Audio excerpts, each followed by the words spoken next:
சமன்னர் சந்தை ஈரான் போரை புறக்கணிக்கிறதா அப்படின்னாக்கா கிட்டத்தட்ட வந்து அடப்போங்க நீங்கள் சண்டை போட்டுக்கிட்டே இருங்க அப்படின்ற மாதிரி வந்துட்டு ஒரு ஸ்டேஜுக்கு வர மாதிரி தான் தோணுது. காரணம் என்னென்னாக்கா நேற்று கூட பார்த்தீங்கன்னாக்கா எல்லா மார்க்கெட்டும் வந்து அப்பில் தான் இருந்தது. யூரோப் மார்க்கெட் எல்லாமே அப்பில் இருந்தது. ஈவன் ஜஸ்ட் யூஎஸ் மார்க்கெட் மட்டும் 1 இயர் ஃப்ளாட்டில் இருந்தது. ஈவன் நம்ம மார்க்கெட் நல்லா அப்பில் இருந்தது. ஸோ இப்போ கூட பார்த்தீங்கன்னா நம்ம மார்க்கெட் வந்து இன்றைக்கி வந்து 3rd ஸ்ட்ரைட் டே வந்துட்டு பாசிட்டிவாக முடிஞ்சிருக்கு.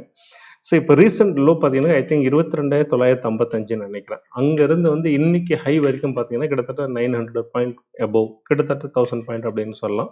வந்து அங்கேருந்து வந்து ரேலி ஆயிருக்கு. ஸோ இது எல்லாமே பார்த்தீங்கன்னா சார்ட்டில் வந்து ஒரு சின்ன மாற்றம் வந்து காட்டுது. ஸோ இந்த ரேலி வந்து ஃபர்தராக கண்டினியூ ஆகுமா அப்படின்றதெல்லாம் நம்ம சார்ட்டில் டீட்டெயிலாக பார்க்கலாம். ஸோ இன்றைக்கி 196 பாயிண்ட் நிஃப்டி ஒரு பாசிட்டிவாக முடிஞ்சது, நல்ல விஷயம். அட்வான்ஸ்டு டிக்ளைன் ரேஷியோ பார்த்தீங்கன்னாக்கா அட்வான்ஸ் வந்து 2538, டிக்ளைன் வந்து 700 இருக்குது. கிட்டத்தட்ட பார்த்தீங்கன்னாக்கா 5:1 இயர் 5:1 அப்படின்ற மாதிரி வந்து வந்திருக்கு. ஸோ எல்லாமே பார்க்குறதுக்கு வந்து கொஞ்சம் ரோஸியாக தெரியுது. அது எல்லாமே வந்து என்னன்றது பார்த்துடலாம். ஸோ அதுக்கு முன்னாடி டிஸ்க்ளைமர், நான் வந்து செபி ரிஜிஸ்டர் அட்வைசர் கிடையாது. இங்கே பேசுகிறது எல்லாமே ஜஸ்ட் ஒரு எஜுகேஷன் பர்பஸ்க்காக ஷேரிங் மை வியூஸ், அவ்வளோதான். எப்போயுமே ஒரு நல்ல ஒரு ட்ரேடர் இன்வெஸ்டர்ஸ் அப்படின்னாக்கா அவனுடைய ஓன் ஸ்டடி அனாலிசிஸ் பண்ணி டெசிஷன் எடுக்கிறது தான் புத்திசாலித்தனமாக இருக்கும். ஸோ இந்த புரிதலோட வீடியோக்குள்ளே போகிறதுக்கு முன்னாடி வந்து ஒரு தலைமையான வேண்டுகோள், ஒரு வேளை சப்ஸ்கிரைப் பண்ணாமல் பார்க்குறீங்கன்னாக்கா பாருங்கள், லைக் பண்ணுங்கள். ஸோ நேற்று வீடியோ வந்து 400வது வீடியோ சொல்லியிருந்தேன் நான். ஸோ நிறைய பேர் வந்து அந்த 400வது வீடியோவுக்கு வந்து சப்ஸ்கிரைபர்ஸ் வந்து புது சப்ஸ்கிரைபர்ஸ் வர நிறைய பேர் வந்திருந்தாங்க. ஸோ அவங்களுக்கு வந்து வெல்கம் பண்ணிக்கிறேன். ஸோ இப்போ புதுசாக நீங்கள் சப்ஸ்கிரைப் பண்ணுற உங்களுக்கு என்னுடைய தேங்க்ஸ். உங்களுடைய உற்சாகத்துக்கு நன்றிகள். ரைட். ஸோ வீடியோக்குள்ளே ஒன்று போகலாம், ஒன்று ஒன்று பார்த்துடலாம். ஃபஸ்ட்டு வந்து நம்ம மார்க்கெட்டு சினாரியோ ஏதாவது சேஞ்ச் ஆகுதான்னு பார்க்கும்போது இன்றைக்கி பார்த்திங்கன்னா ஏசியா பசிபிக் மார்க்கெட் வந்து இப்போ எல்லாமே வந்து பாசிட்டிவாக முடிஞ்சிருக்கு. நேற்று கூட பார்த்திங்கன்னா எல்லாமே நல்ல ஒரு பாசிட்டிவாக தான் இருந்தது. இன்றைக்கும் அதே மாதிரி தான். எஸ்பெஷலி ஜப்பான் மார்க்கெட்லாம் பார்த்திங்கன்னா 3%, சவுத் கொரியன் மார்க்கெட்லாம் பார்த்திங்கன்னா 5% ஏறி இருந்தது. நேற்றும் அதே மாதிரி தான் நல்ல ஒரு பாசிட்டிவாக இருந்தது. சண்டன் இருக்கிற மிடில் ஈஸ்ட்லேயே பார்த்திங்கனாக்கா ஆல்மோஸ்ட் வந்து நெகட்டிவாக இருக்கிறத ஒரு நியர் ஃப்ளாட்டில் இருக்குது. மற்ற இதெல்லாமே வந்து நியர் பாசிட்டிவ் அண்டு கொஞ்சம் நல்லாவே இருக்குது. அதே மாதிரி யூரோப் மார்க்கெட் பார்த்திங்கனாக்கா எல்லாமே வந்து க்ரீனில் தான் ஓப்பன் ஆகிருக்கு. எல்லாமே வந்து நல்லா இருக்குது. ஸோ இது எல்லாமே என்ன காட்டுது அப்படின்னாக்கா சண்டே தான் இப்போது உக்ரைன் ரஷ்யா வார் கூட வந்து பிகினிங்கில் வந்து கமோடிட்டியில் செம்ம தாக்கத்தை ஏற்படுத்தினது, மார்க்கெட்லேயும் ஒரு தாக்கத்தை ஏற்படுத்தினுச்சு. அப்போ அந்த டைமில் பார்த்தீங்கன்னாக்கா உக்ரைன் வார் இதுதான் ஒன்று கோல்டு அண்ட் சில்வர் வந்து கண்ணா பின்னான்னு ஏறி அப்புறம் இறங்கினது, அப்புறம் திருப்பி ஏறினது நமக்கு தெரிஞ்ச விஷயம். அதே மாதிரி பார்த்திங்கன்னா இந்த வாரில் வந்து கமோடிட்டிஸில் எது ஏறிச்சு அப்படின்னாக்கா க்ரூட் ஆயில் வந்து $120 வரைக்கும் போயிட்டு திரும்ப கொஞ்சம் இறங்கி திரும்ப வந்து நியர்லி பார்த்திங்கனாக்கா $100 கிட்ட இருக்குது. பிரெண்ட் வந்து ஐ திங்க் 103, WTI கூட வந்துட்டு 94 ஏதோ இருக்குன்னு நினைக்கிறேன். ஸோ சம்வேர் அரௌண்ட் 100ன்னு வச்சுக்கலாம். ஸோ அங்கே இருக்குது. ஸோ இப்போ மார்க்கெட் பார்த்திங்கன்னா நல்ல ஒரு பாட்டம் அவுட் எல்லாமே வந்துருந்தது. வந்துட்டு இப்போ வந்து திருப்ப ஒரு சின்ன வந்து ரெக்கவரி கொடுத்துட்ருக்கு. ஸோ இது எல்லாமே ஓரளவு என்ன கட்டுதுனாக்கா இதுவும் கடந்து போகும் அப்படின்ற மாதிரி, இதுவும் பழகி போகும் மார்க்கெட்டுக்குன்ற மாதிரி இந்த ஈரான் வார் வந்து நடந்துட்டுருக்குதோ அப்படின்ற மாதிரி தோணுது. மேபி ஃபர்தராக வந்து எந்த அளவுக்கும் பாதிப்பு இருக்காது. எனக்கு ஒரு பாதிப்பு வந்ததெல்லாம் வந்தாச்சு. ஸோ அந்த பாதிப்பு வந்து ஃபர்தராக பெரிய அளவு ஆகாது. இனிமேல் ஆகிறதுக்கு சான்ஸ் கிடையாது. பட் இது வந்து சரியாகிறது கொஞ்சம் கொஞ்சமாக சரியாகும். பாதிப்பு வந்துருச்சு, ஆனால் ஃபர்தராக பெருசாக ஆகாது. ஆனால் வந்துட்டு சரியாகிறது வந்து கொஞ்சம் கொஞ்சமாக சரியாகும். அப்போ என்னாச்சுனாக்கா அடித்த இடத்துல இருந்து இப்போ வந்து கொஞ்சம் அளவுக்கு அது டைஜஸ்ட் பண்ணிடுச்சு அப்படின்னு தான் நம்ம எடுத்துக்கணும். ஸோ இங்கேருந்து கொஞ்சம் கொஞ்சம் மேபி அந்த வாரோடைய இம்பேக்ட் வந்து கொஞ்சம் கொஞ்சம் குறையும் போது மார்க்கெட்டும் அதுக்கு தகுந்த மாதிரி வந்து மேலே வரதுக்கு சான்ஸ் நிறைய இருக்க மாதிரி தான் தெரியுது. ஓகே. ஸோ எஃப்ஐடிஏ டேட்டா பொறுத்த வரைக்கும் நேற்று கூட வந்து மார்க்கெட் நல்லா ஏறி இருந்தது. பட் ஸ்டில் எஃப்ஐ வந்துட்டு 4741 கோடி வந்து செல்லிங்கில் தான் இருந்தாங்க. டிஐ வந்து 5225 கோடிகள் வந்து பையில் தான் இருக்காங்க. ஸோ இன்றைக்கி மார்க்கெட் எப்படி எதாவது மாறி இருக்குன்னு பார்க்கலாம். பார்த்தீங்கன்னா எஃப்ஐ வந்து தொடர்ந்து இந்த மாதத்தில் ஃபுல்லாக வந்து செல்லிங்கில் தான் இருக்கிறாங்க. டிஐ வந்து ஃபுல்லாக அது தகுந்த மாதிரி பையில் தான் நம்ம பார்க்க முடியுது. ரைட். தென் நம்முடைய மார்க்கெட் இன்றைக்கி பார்க்கும்போது நிஃப்டி 196 பாயிண்ட், கிட்டத்தட்ட வந்து 200 பாயிண்ட்னு சொல்லலாம். Large cap 208, mid cap 379, small cap 264, micro gap 531, எல்லாமே நல்லா வந்து ஒரு க்ரீனில் வந்து முடிஞ்சிருக்கு. நேற்று அதே மாதிரி தான் முடிஞ்சிருந்தது. அதே மாதிரி பார்த்தீங்கன்னா, விக்ஸ் வந்து ஒரு 5.71% வந்து டவுன் ஆயிட்டு 18.66ல வந்து வந்திருக்கு. ஸோ இது அப்படியே இன்னும் கொஞ்சம் தொடர்ந்தது அப்படின்னாக்கா, ஒரு 16க்கெல்லாம் வந்துருச்சுனாக்கா கொஞ்சம் நல்லாயிருக்கும். ஸோ ப்ரீமியம் கூட வந்து ஆப்ஷன் பையர்ஸ்க்கு வந்து ஒரு ரீசனபிள் ப்ரைஸில் வந்துரும். இதுவே கூட வந்து கொஞ்சம் நல்லாவே ஒரு லாஸ்ட் வீக்லாம் பார்க்கும்போது, இது ஒரு ரீசனபிள் ஒரு ப்ரீமியம்ல இப்போ மார்க்கெட் இருக்கு. தென் செக்டோரல் வைஸ் நீங்க பார்க்கும்போது, நல்லா வந்து பெர்ஃபார்ம் பண்ண செக்டார் அப்படின்னு பார்த்தீங்கன்னாக்கா, ரொம்ப நாளைக்கு அப்புறம் ஐடி வந்து 2.78% வந்து ஏறி இருந்தது.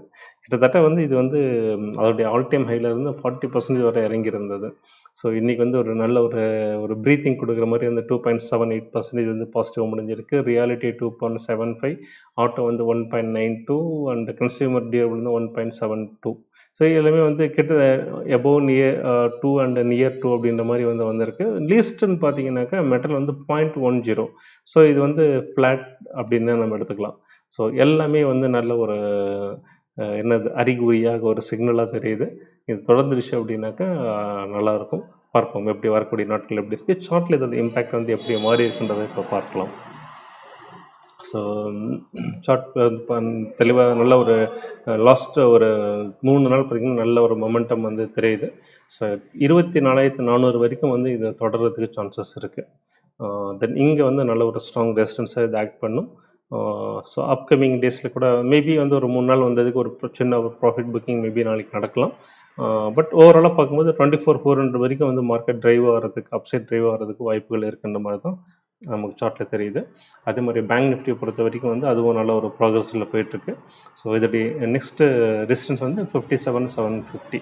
ஸோ கிட்டத்தட்ட வந்து இந்த இதோட ரெசிஸ்டன்ஸை டச் பண்ணும்போது நிஃப்டி வந்து 24,400 அந்த ரெசிஸ்டன்ஸ் வந்து டச் பண்ணும். அதே மாரி ஐடி எடுத்துக்கிட்டீங்கன்னாக்கா, நல்ல ஒரு ரொம்ப நாளைக்கு அப்புறம் நல்ல ஒரு கிரீன் கேண்டில் பார்க்க முடியுது. ஒரு கிரீன் கேண்டில் வந்ததுக்கே வந்து பார்த்தீங்கன்னாக்கா, இந்த விக் நமக்கு என்ன சிக்னிஃபைஸ் பண்ணுது அப்படின்னாக்கா, நல்ல ஒரு ப்ராஃபிட் புக்கிங் நடந்திருக்கு அப்படின்ற மாரி தான். கொஞ்சம் மார்க்கெட் மேலே போனா போதும், உடனே ப்ராஃபிட் புக்கிங் பண்ணி ஏதாவது பண்ணி விட்டுர்றாங்க. அதுதான் இந்த விக்கு நமக்கு காட்டுது. பட் 31 ஓரளவு கிராஸ் ஆயிடுச்சுனாக்கா, இது பாட்டம் அவுட் ஆயிடுச்சுன்னு நம்ம எடுத்துக்கலாம். அதுவரைக்கும் வந்து இது பாட்டம் அவுட் ஆயிடுச்சுன்ற மாரி எடுத்துக்க முடியாது. 31 வந்து நியர் ரெசிஸ்டன்ஸா இது ஆக்ட் பண்ணும். தென் ஸ்மால் கேப் வந்து நேத்தே சொல்லியிருந்தேன், 15,000 வந்து நல்ல ஒரு ஸ்ட்ராங் ரெசிஸ்டன்ஸா இருக்கும் அப்படின்ட்டு. இது நல்ல ஒரு டிசைசிவா வந்து இது கிராஸ் பண்ணி ஒரு க்ளோசிங் வந்திருக்கு. ஸோ பார்க்கும்போது ஃபர்தர் டேஸில் வந்து கண்டிப்பாக இது மேலே வரதுக்கு நிறைய சான்சஸ் இருக்குது. So small cap and mid cap வந்து ரொம்ப ரிலையபிள். அது மேலே வந்ததுனாக்கா கண்டிப்பாக மார்க்கெட் வந்து ஒரு பாசிட்டிவ் சைனாக தான் பார்க்கலாம். ஸோ ஒரு பிரீத் டேக்கிங்ன்ற மாதிரி தான் இந்த ஷார்ட் டேர்ம் ரேலி இருக்கும். அதுக்காக வந்து வாங்கி தள்ளிட வேண்டாம், ரைட்? ஸோ இதுதான் நம்ம சங்கதினாக்கா. யுஎஸ் மார்க்கெட் பார்த்திங்க அப்படின்னாக்கா, நேற்று வந்து டவ் 46 பாயிண்ட் பாசிட்டிவாக முடிஞ்சிருக்கு. S&P 500 வந்து 16 பாயிண்ட்டு. நாஸ்டாக் காம்போசிட் இண்டெக்ஸ் வந்து 105 பாயிண்ட் வந்து பாசிட்டிவாக முடிஞ்சிருக்கு. பட் அங்கே மார்க்கெட்டில் வந்து நல்ல ஒரு டென்ஷன் வந்து பார்க்க முடியுது. ட்ரம்ப்புக்கு வந்து ஏகப்பட்ட ப்ரெஷர், ஈரான் வாரில் வந்து ஏகப்பட்ட லாஸஸ் வந்து அவங்களுக்கு ஆகிட்டுருக்கு. லாஸஸ்ன்றதை விட வந்து எக்ஸ்பென்சஸ் நிறையா பண்ணிகிட்ருக்காங்க. ஸோ இது வந்து நம்ம தேவையில்லாத நமக்கான எக்ஸ்பென்ஸ் மாதிரி தான் அப்படின்ற மாதிரி வந்து நிறைய ஒரு ப்ரெஷர் வந்து ட்ரம்ப்புக்கு இருக்குது. பட் அதெல்லாம் வந்து திரைமறைவில் பார்த்திங்கனாக்கா, எல்லாம் ஆயில் ஆட்டையை போட்டு அந்த காசெல்லாம் எடுத்துருவாங்க. அது அடுத்த விஷயம். ஸோ அது வந்து ஒரு எல்லாமே வந்து ஒரு இன்வெஸ்ட்மெண்ட் மாதிரி தான். கடைசியில் பார்த்திங்கனாக்கா எகெயின் வந்து இஸ்ரேல் வந்து நிறைய ஆர்ம்ஸ் வந்துட்டு அவங்ககிட்ட வாங்குவாங்க.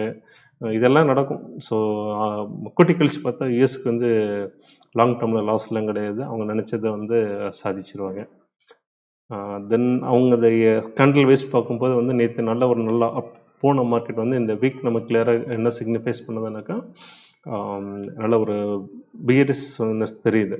பியரிஷ்னஸ்ன்றதை விட ஒரு ப்ராஃபிட் புக்கிங். பிகாஸ் இன்றைக்கி வந்து ஃபெட்டோட மீட்டிங் இருக்குது.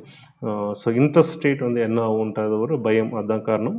ப்ராபப்ளி வந்து இப்போ என்ன இன்ட்ரெஸ்ட் ரேட் இருக்கோ அதை வந்து அப்படியே மெயின்டைன் பண்ணுவாங்கன்னு நினைக்கிறேன். கூட்டுறதோ குறைக்கிறதோ பண்ணுறதுக்கு வாய்ப்புகள் கிடையாது. ஸ்டேட்டஸ் கோ அப்படின்னு சொல்லுவாங்க. அதை மெயின்டைன் பண்ணுவாங்கன்ற மாதிரி தான் தெரியுது. அதே மாதிரி S&P 500 பார்த்தீங்கன்னாக்கா கிட்டத்தட்ட அதே மாதிரி தான் ரெப்ளிகேட் ஆகுது. அந்த விக் நமக்கு அதே மாதிரி சிக்னிஃபை பண்ணுது. நாஸ்டாக் காம்போசிட் இண்டெக்ஸ் கூட பார்த்தீங்கன்னா கிட்டத்தட்ட ஒரு டோஜி ஃபார்மேஷனில் இருக்குது. ஸோ மேபி வந்து இந்த ஃபெட் ரிசல்ட் வந்து அவங்க மார்க்கெட்டுக்கு எந்த வித பாதகமும் இல்லை அப்படின்னாக்கா, ஒரு ஷார்ட் டேர்ம் ரேலி வந்து யூஎஸ் மார்க்கெட்லேயும் பார்க்கலாம். இன்டர்ன் அது நமக்கு ஒரு பாசிட்டிவ் அமைகிறதுக்கு வாய்ப்புகள் இருக்குது, அவ்வளோதான். ஏன்னாக்கா மற்ற மார்க்கெட்லாம் நல்லா பண்ணும்போது நம்ம மார்க்கெட் சரியாக பண்ணல. அதனால் வந்து யூஎஸ் மார்க்கெட் நல்லா பண்ணிச்சுன்னா நம்மளது பண்ணணும்னு இப்போ எதிர்பார்க்க முடியாது. பட் ஒரு ஷார்ட் டேர்ம் வந்து இருக்கிறதுக்கு வாய்ப்புகள் இருக்குன்ற மாதிரி தான் தெரியுது. ஸோ ஓவராலாக பார்க்கும்போது கொஞ்சம் ஆப்டிமிசம் தெரியுது.